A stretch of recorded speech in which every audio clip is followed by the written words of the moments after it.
नमस्कार, उत्तराखंड बुलेटिन में आप सभी का बहुत स्वागत है। आपके साथ मैं हूं नलिनी पांडे। सबसे पहले बड़ी खबर देहरादून से आ रही है, जहां पर कॉर्बेट के पाखरो रेंज में टाइगर सफारी मामले में सीबीआई ने तार खंगालने शुरू कर दिए हैं और साथ ही फॉरेस्ट के कई अफसरों से सीबीआई ने पूछताछ की। इसके बाद वन विभाग में हड़कंप मचा हुआ है। आपको बता दें, कॉर्बेट में 6000 पेड़ काटने और करोड़ों के घोटाले के मामले में हाईकोर्ट के आदेश पर सीबीआई ने केस दर्ज कर मामले की जांच की है। सुनील नामपुरबात हमारे सहयोगी तमाम जानकारी के साथ फोन लाइन पर जुड़ गए हैं। सुनील, क्या जानकारी, क्या अपडेट? देखिए, सीबीआई ने अपनी जांच तेज कर दी है। जैसा कि आपको जानकारी है कि इससे पहले सीबीआई फॉरेस्ट के 2 अफसरों से, रिटायर्ड आईएफएस किशन चंद और रेंजर ब्रिज बिहारी शर्मा से, जो इस मामले में जेल भी गए थे, अभी जमानत पर छूटे हैं। सीबीआई ने पहले शुरुआत में इन दोनों लोगों से पूछताछ की थी। अब सीबीआई ने जो फॉरेस्ट के सीनियर अफसर हैं उन पर भी धीरे धीरे अपना शिकंजा कसना शुरू कर दिया है।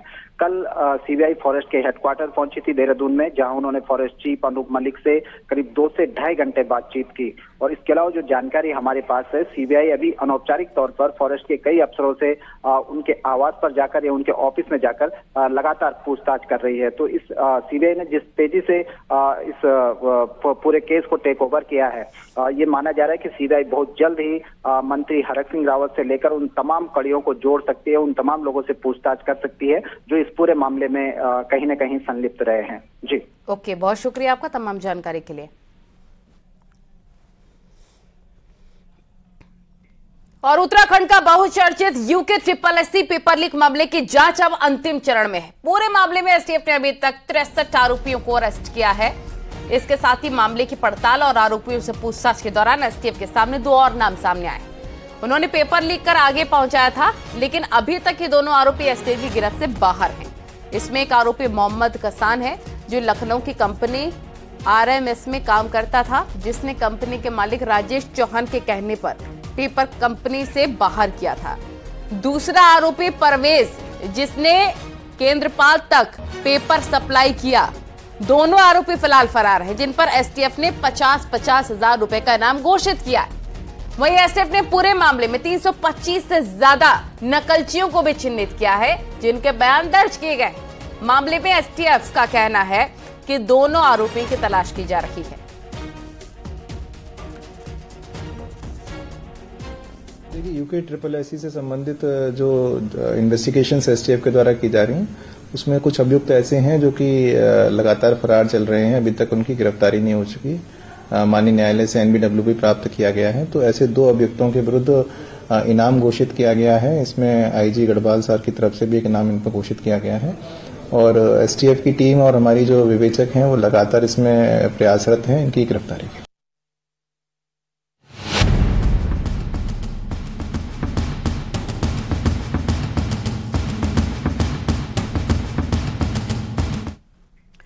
उत्तराखंड ग्लोबल समिट को लेकर सीएम पुष्कर सिंह धामी का यूएई दौरा खत्म हो गया है और सीएम धामी दिल्ली लौट चुके हैं। आज सीएम धामी 4 बजे सुबह दिल्ली पहुंचे और अपने दुबई और यूएई दौरे पर सीएम ने 15,475 करोड़ का उत्तराखंड में निवेश को लेकर करार किया। सीएम धामी की मौजूदगी में दुबई में 11,925 करोड़ का एमओयू हुआ। इसमें यूएई में 3,550 के एमओयू हुए।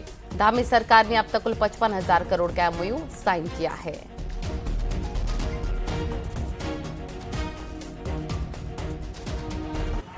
काम आगे बढ़ाया है। उसके तहत पहले हम लोग लंदन में और लंदन, बर्मिंघम और दिल्ली में और अभी दुबई और आबू धाबी में पिछले 3 दिनों से लगातार विभिन्न निवेशक समूह से मिले हैं, जिसमें पर्यटन के क्षेत्र में, स्वास्थ्य के क्षेत्र में, शिक्षा के क्षेत्र में और बहुत सारे कृषि, एग्रो, इन सभी फार्मा के क्षेत्र में बहुत सारे निवेशकों से हमारे करार भी हुए हैं और बहुत से बात भी हुई है।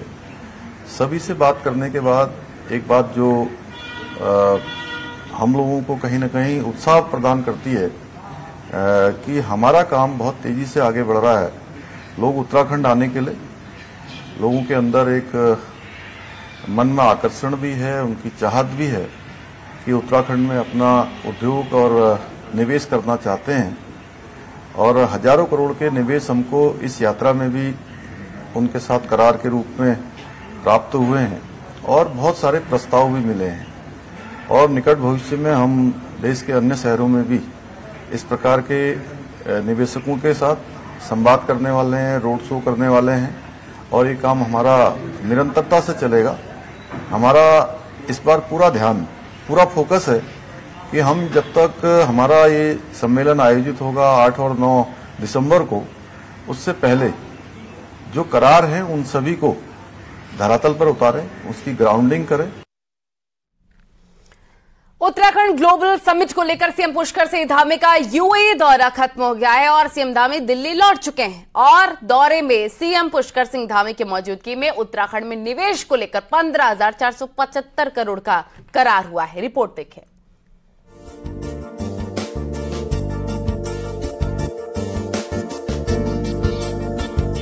उत्तराखंड ग्लोबल समिट को लेकर सीएम पुष्कर सिंह धामी का यूएई दौरा खत्म हो गया है और दुबई में 11,925 करोड़ के साथ यूएई में 3,550 के एमओयू पर साइन हुए हैं।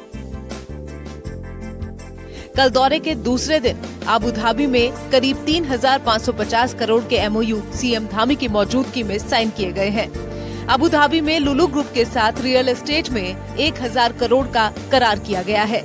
लुलु के साथ ही हायर मार्केट में 500 करोड़ और फूड पार्क में 250 करोड़ का समझौता किया गया।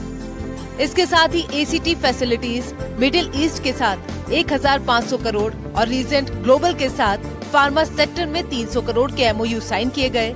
इसके साथ ही मुख्यमंत्री ने सभी उद्योग घरानों को 8 और 9 दिसंबर को देहरादून में होने वाले इन्वेस्टर समिट में आने के लिए निमंत्रण दिया है कि 8 और 9 दिसंबर को हमारा इन्वेस्टर समिट देहरादून के अंदर आयोजित होगा। मैं आप सब लोगों से भी आप सबको निमंत्रण देने के लिए भी आया हूं कि उत्तराखंड आप लोग आइए, come India, visit Uttarakhand, invest Uttarakhand और लोगों को प्रेरित करिए। और इसलिए करिए कि उत्तराखंड एक ऐसा राज्य है जहां पर कानून व्यवस्था अच्छी है और प्रकृति के द्वारा जो प्रदत्त चीजें हैं मैन मेड नहीं है, गॉड मेड है। इससे पहले मंगलवार को भी सीएम धामी ने दुबई में करीब 12,000 करोड़ के निवेश के एमओयू साइन किए थे। सर बायोटेक एंड हयात के साथ 2,000 करोड़, खमास हॉस्पिटैलिटी के साथ 2,000 करोड़ का एमओयू, कार्मिला ग्रुप के साथ 950 करोड़ का एमओयू, जीटीसी ग्रुप के साथ 800 करोड़ का करार, एक्सले ग्रुप के संग 700 करोड़ का एमओयू, फ्लो कॉन्ग्लोमरेट के साथ 500 करोड़ का करार, शरफ लॉजिस्टिक्स के साथ 500 करोड़ का करार, कॉन्सेप्ट ब्रांड के साथ 500 करोड़ का एमओयू हुआ। ये करार पर्यटन, शिक्षा, इंफ्रा, रियल एस्टेट और स्वास्थ्य के साथ ही मसाले और एरोमा से जुड़े हुए क्षेत्रों में हुआ है। क्योंकि उत्तराखंड में हमने जहां आज रोडों के क्षेत्र में, अन्य सुविधाओं के क्षेत्र में और जो हमारी नीतियां हैं उन सभी नीतियों को हमने बहुत लिबरल किया है, बहुत लिबरल नीतियां बनाई हैं और जिनमें हमको संशोधन करना था, जिनको हमने बदलना था, उन नीतियों को हमने बदला भी है।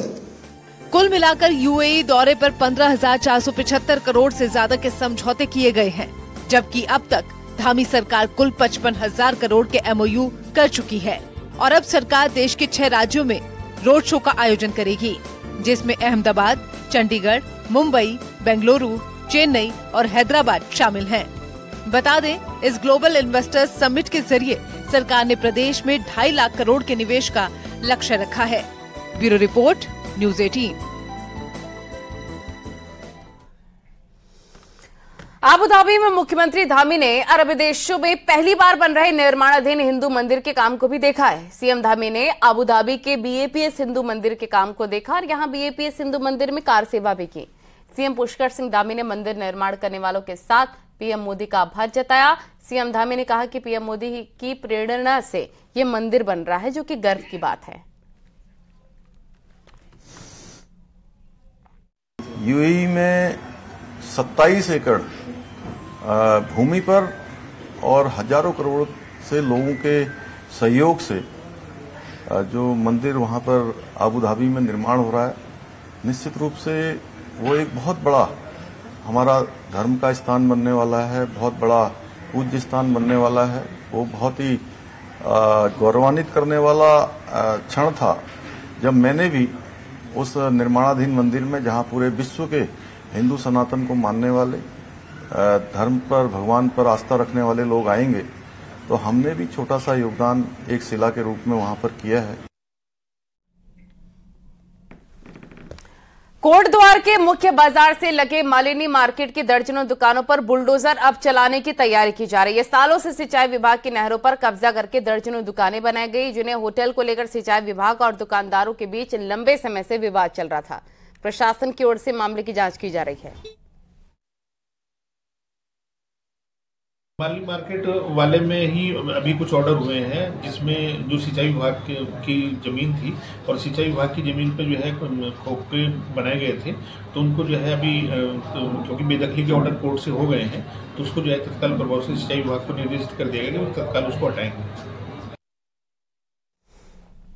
और इस बीच एक बड़ी खबर आपको बता दें, भारत बांग्लादेश मैच, बांग्लादेश ने टॉस जीत लिया है। बांग्लादेश ने बल्लेबाजी का फैसला किया है। यह बड़ी खबर इसी बीच आपको हम बता रहे हैं, जहां पर आज दिलचस्प मुकाबला होने जा रहा है भारत वर्सेस बांग्लादेश मैच को लेकर। यह अपडेट आपको हम दे रहे हैं कि बांग्लादेश ने टॉस जीत लिया है और बांग्लादेश ने बल्लेबाजी का फैसला किया है। आज देखना महत्वपूर्ण होगा कि वर्ल्ड कप को लेकर आज बांग्लादेश की टीम किस प्रकार का परफॉर्म करती है, क्योंकि पहले बल्लेबाजी का फैसला किया है बांग्लादेश ने। तो ये वर्ल्ड कप को लेकर अपडेट हम आपको दे रहे हैं। भारत वर्सेस बांग्लादेश के मैच में टॉस बांग्लादेश ने जीत लिया और पहले बल्लेबाजी का फैसला लिया है। आगे बढ़ते हैं, आगामी पंचायत और नगर निकाय चुनावों में अन्य पिछड़ा वर्ग की कितनी भागीदारी होगी, इसके लिए 1 सदस्य समर्पित आयोग के अध्यक्ष पूर्व न्यायमूर्ति BS वर्मा ने कर्णप्रयाग नगर पालिका के सभागार में जनप्रतिनिधियों और अधिकारियों की मीटिंग ली।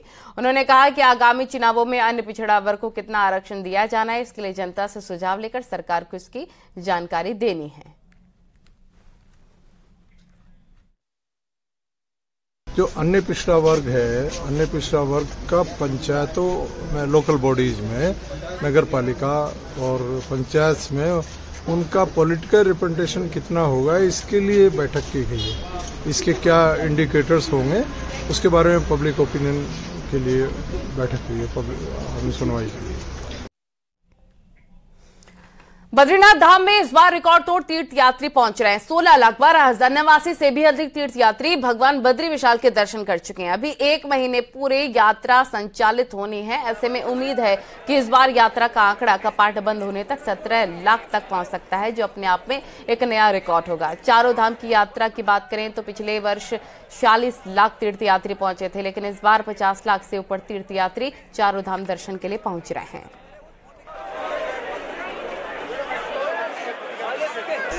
देखिए, बद्रीनाथ धाम की यात्रा बहुत ही अच्छे तरीके से चल रही है, जिसमें हमारे पास लगभग 10 से 15 हज़ार के बीच में यात्री प्रतिदिन आ रहे हैं और अभी तक यात्रा का आंकड़ा जो है वो 15 लाख को क्रॉस कर चुका है।